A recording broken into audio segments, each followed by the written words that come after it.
Aksi pencurian terjadi di Alfamart Raya Sangeh, kode Ki660, Banjarbatusari, Desa Sangeh, Abian, Semal.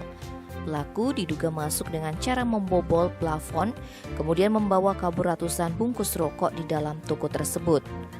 Peristiwa itu diketahui Jumat 25 Maret oleh pegawai bernama Muhammad Ridwan Antoni saat datang ke toko modern tersebut sekitar pukul 6. Ketika membuka rolling door dan menuju area kasir, pemuda ini kaget karena kondisi rokok sudah berantakan.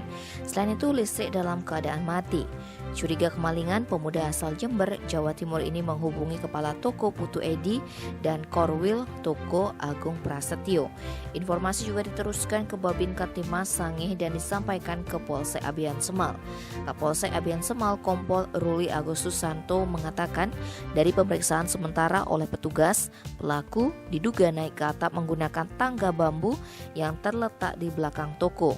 Namun pihaknya masih menyelidiki rekaman CCTV di lokasi. Tim Bali Express melaporkan.